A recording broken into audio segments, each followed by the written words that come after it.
过来是屏东三地门乡的大社村，有袂少的道路，伫进前的大雨都已经损断严重，即摆佫拄着风台，都惊会影响到民众的安全。所以一透早，乡公所都会同着警方进行预防性的撤离，撤离着6户16个人。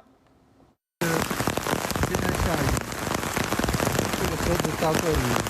雨安尼一阵一阵，远看过规点仔架的路面，毋是碰起来，就是闭开，话果直接放弃根本就袂通。烦恼讲住伫附近的居民，伫风台期间会有安全的顾虑。透早警方会同乡公所人员入去屏东三地门乡大社村，打算要将6户10来人带去安全的所在。面包啦，还有蔬菜啦，尤其是那个就是泡面之类的，几个小朋友都先撤出来。我们怕是说他们可能还没有那个食用早餐。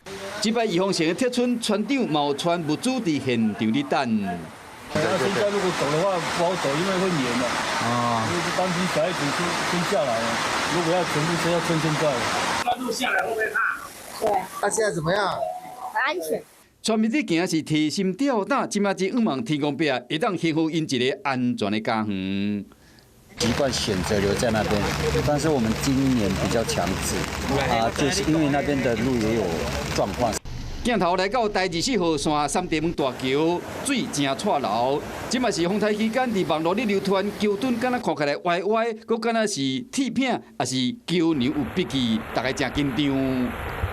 很重要啊，都是必经之路啊。到实际的状况吗？不知道啊，说有风墙有没有？没有风。有蔓藤。 卡在我们的桥墩上面。那目前检查整个桥梁是安全的。